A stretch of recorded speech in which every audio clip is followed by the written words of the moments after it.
안녕하십니까. 제가 이번에 가져온 논문은 2023년 이크라에 억셉된 Reinforcement Learning Based Pushing and Grabbing Object from Ungrabbable Pose라는 논문입니다. 먼저 이 논문의 첫 번째 저자인 하우 장 씨는 현재 칭하대학교에서 무슨 더블 마스터 디그리 프로그램이라는 것을 하고 계시다고 하고, 관심 분야는 컴퓨터 비전, 그리고 컴퓨터 그래픽스, 그리고 로보틱스 분야라고 합니다. 목차는 논문의 구성을 따랐습니다.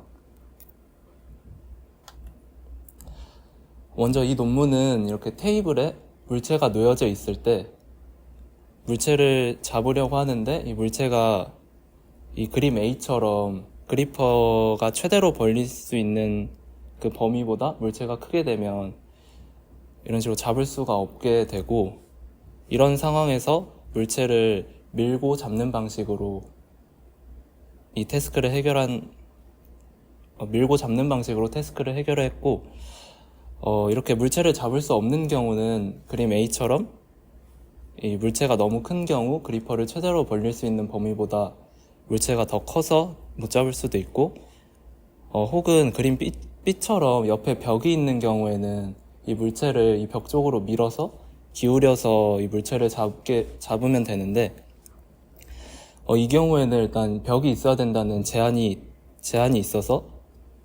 있다고 합니다. 그래서 사람의 그랩 전략 같은 경우에는 이렇게 물체가 잡을 수 없는 포지션에 있을 때 물체를 이 테이블의 엣지 쪽으로 밀고, 그 다음에 이 매달린 부분을 잡는 푸시 앤 그랩 방식으로 사람의 그랩 전략이 이루어진다고 합니다. 따라서 이 논문도 이 사람의 그랩 전략을 참고를 해 강학습으로 이 물체를 이 테이블의 엣지로 밀고, 그리고 이 매달려 있는 부분을 잡는 것을 강학습을 이용을 해서 이 태스크를 수행을 했습니다. 이 푸시 앤 그랩 태스크 같은 경우에는 크게 두 가지의 챌린징한 파트가 있는데, 첫 번째로는 이 물체를 밀어야 하는데 이 물체가 땅에 떨어지지 않으면서 잡을 수 있는 포지션에 가도록 물체를 밀어야 한다는 점이 있고, 두 번째로는 이 옮겨진 물체로부터 적절한 그랩 포지션을 설정을 해야 된다는 어려움이 있습니다. 그래서 이 논문은 크게 세 가지 파트로 이 푸시 앤 그랩 태스크를 수행을 했는데, 첫 번째로는 VA를 학습을 해 나중에 이 인풋 이미지가 인코더를 통과하게 되면 나오는 이 고차원 피처를 나중에 강학습의 스테이트로 구성했다는 점이 있고, 두 번째로는 이 푸시 앤 그랩 태스크의 공통의 리워드와 하나의 공유된 벡터 크리틱 네트워크를 이용해 데이터의 에피션시를 높였다는 점, 그리고 마지막으로는 이 푸시 앤 그랩 태스크 자체가 시뮬레이션에서만 학습을 했기 때문에 나중에 리얼월드에서도 잘 적용될 수 있게 사이클겐을 학습을 시켜 리얼월드에 인풋 이미지가 들어오면 이 사이클겐으로 시뮬레이션 도메인으로 옮겨주는, 이렇게 세 가지 파트로 구성을 했고, 해당 파트에서 좀 더 자세히, 메소드 부분에서 좀 더 자세히 설명을 드리겠습니다. 그래서 이 논문의 컨트리뷰션으로는 이 물체가 언그래퍼블한 포즈에 있을 때 이 엔드-투-엔드 레인포스먼트 러닝을 통해서 푸시 앤 그랩 태스크를 진행을 했다. 그리고 공통의 리워드, 그리고 공유된 벡터 크리틱 네트워크를 이용해 이 데이터의 에피션시를 높였다. 마지막으로는 다양한 물체, 그리고 불규칙적인 물체에도 폴리시가 잘 적용됨을 다양한 실험을 통해 증명을 했고, 추가적으로 리얼월드에서도 파인튜닝 없이 이 사이클 겐을 이용한 트랜스퍼를 통해 리얼월드에서도 잘 적용이 되게 했다. 이렇게 세 가지로 볼 수 있습니다. 관련 연구로는 먼저 비주얼 푸싱 앤 그랩이라는 주제가 있는데, 이 비주얼 푸싱 앤 그랩 같은 경우는 대부분 이렇게 물체가 쌓여있는 시나리오에서 특정 물체를 짚는 태스크라고 합니다. 그래서 최근에 수행되었던 이 비주얼 푸싱 앤 그랩 태스크 같은 경우에는 이 그림과 같이 쌓여있는 물체에서 특정 원하는 물체를 짚는 태스크였는데, 이 경우에는 이 그랩을 위한 네트워크, 그리고 푸싱을 위한 네트워크를 따로 두 가지 병렬 네트워크로 따로 이렇게 네트워크를 만들어서 학습을 했기 때문에 학습해야 할 파라미터 수도 많았고, 이 데이터의 에피션시가 좋지 못했다는 단점이 있었다고 합니다.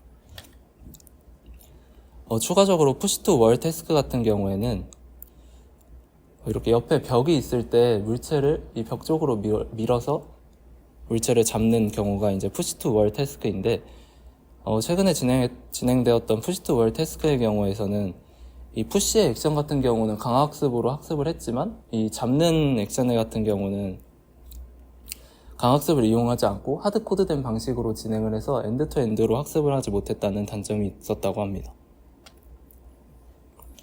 다음 관련 연구로는 로봇 매니플레이션에서 강학습을 이용하는 경우입니다. 이미 이 특정 물체를 짚고 원하는 위치에 두는 이런 태스크 같은 경우에는 강학습으로 이미 많은 연구가 진행되었습니다.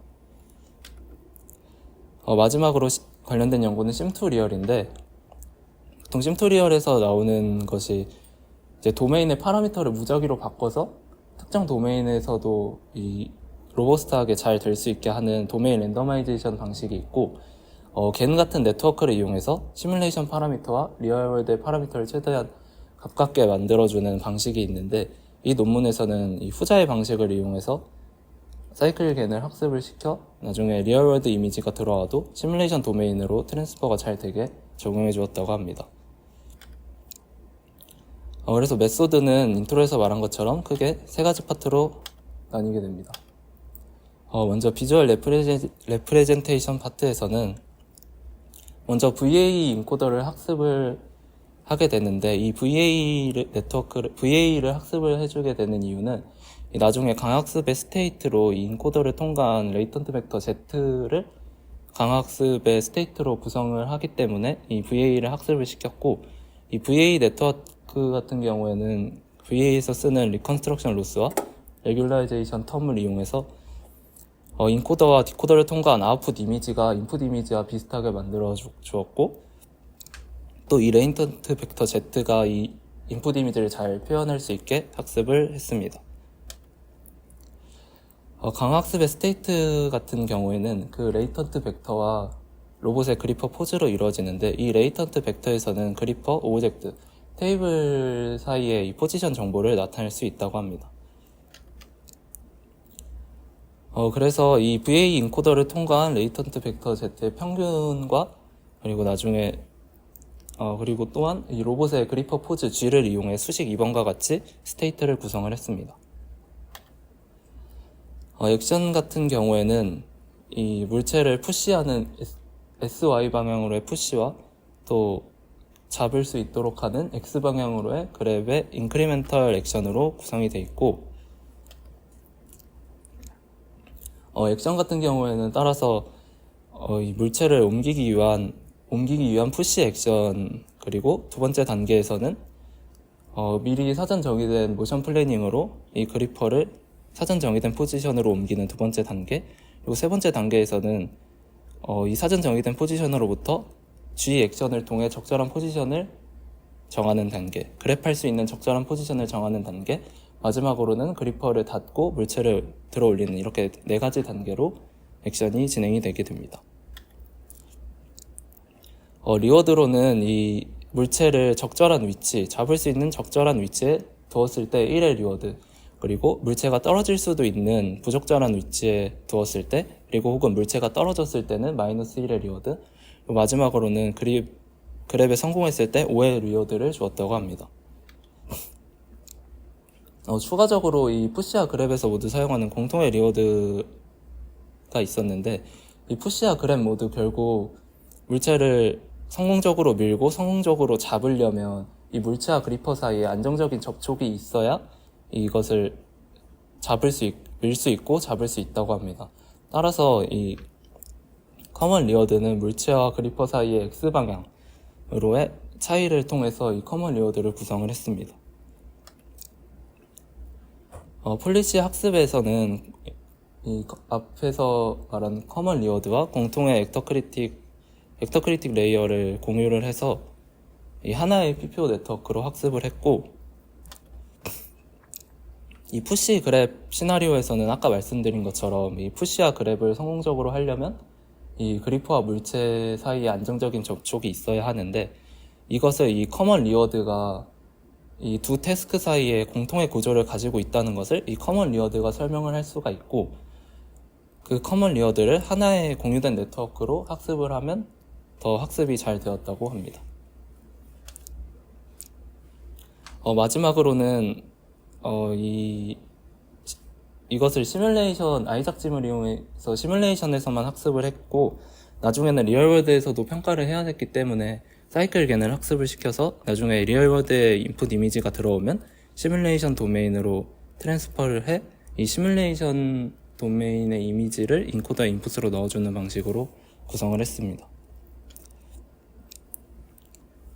그래서 셋업으로는 이 아이작짐 시뮬레이션을 이용해 학습을 진행을 했고, 나중에 이 시뮬레이션과 리얼월드에서 모두 평가를 진행을 했습니다. 학습한 물체 같은 경우는 이렇게 10가지의 쉐입으로 구성된 물체에 각 쉐입마다 크기와 색깔이 다른 8가지의 물체, 그래서 총 80가지의 물체로 학습을 진행을 했다고 합니다. 이 실험에서 보여주려고 하는 것은 이렇게 액터크리틱 네트워크를 하나로 만들어서 공유를 시켜서 하나로 한 것이 이 그램 네트워크를 따로 만들고 이 푸시 네트워크를 따로 만드는 이 두 개의 네트워크를 이용한 것보다 데이터 에피션시가 높은가, 데이터 효율성이 좋은가, 그리고 다양한 물체, 그리고 불규칙적인 물체에도 이 폴리시가 잘 적용이 되는가, 그리고 마지막으로는 따로 파인튜닝 없이 리얼월드에서도 잘 적용이 되는가를 보여주고자 했습니다.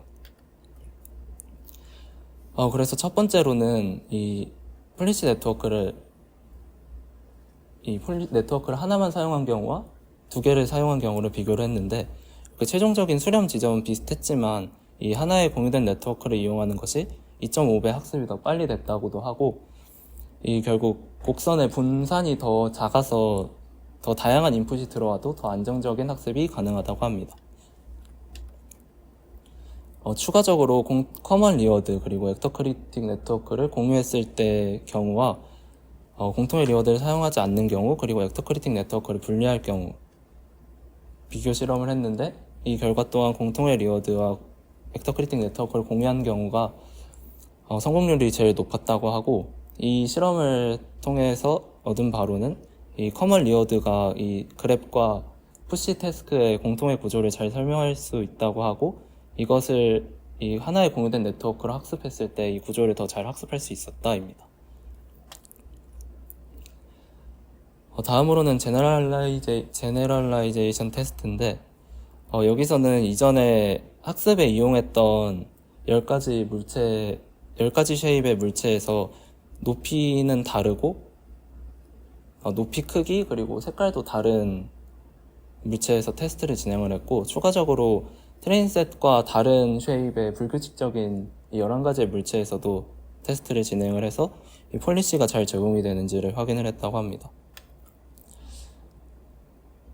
그래서 쉐입이 비슷한 경우도 마찬가지로 다른 3가지 경우보다 이 공통의 리워드 그리고 액터크리틱 네트워크를 공유했을 때가 성공률이 제일 좋았다고 합니다. 이 불규칙적인 물체 같은 경우에는 결국 이 물체를 테이블의 엣지로 옮길 때 이 무거운 부분이 끝으로 가게 되면 이게 쉽게 떨어질 수도 있기 때문에 이전 테스트보다 더 어려운 테스트였다고 말하고, 이 경우에서도 마찬가지로 이 커먼 리워드 그리고 커먼 액터크리틱을 사용한 경우가 성공률이 제일 높았다고 합니다. 그래서 관련 실험 영상은 이런 식으로 진행이 됐습니다.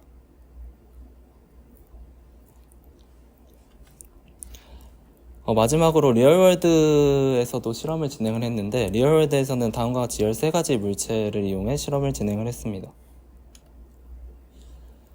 리얼월드 실험에서는 이 푸시 투 월을 베이스라인으로 잡고 비교를 했는데, 이 방식이 이 푸시 투 월 베이스라인보다 더 좋은 결과를 냈다고 하고, 이 방식이 이 쉐입이나 재질에도 덜 민감하고, 추가적으로 이 물체의 위치가 다이나믹하게 변해도 더 잘 적용이 됨을 볼 수 있었다고 합니다.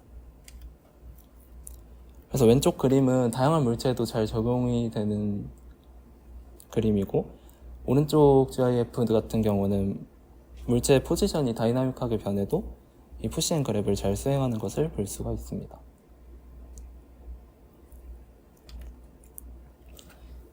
그래서 결론으로는 이 물체가 잡을 수 없는 포즈에 있을 때 이 강화학습으로 이 푸시 앤 그랩 방식으로 이 문제를 해결했다. 이고 이 문제를 해결하기 위해서 커먼 리워드 그리고 공유된 액터 크리틱 네트워크로 데이터의 에피션시를 높이며 이 폴리시 그랩 액션을 이 푸시와 그랩 액션의 폴리시를 잘 학습했다. 이고 다양한 실험을 통해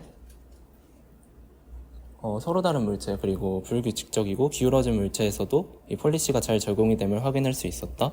그리고 마지막으로 사이클 겐을 이용해 도메인 어댑테이션을 했기 때문에 나중에 리얼월드 이미지가 들어와도 리얼월드에서도 잘 적용이 됨을 볼 수 있었다. 이렇게 마무리 지을 수 있습니다.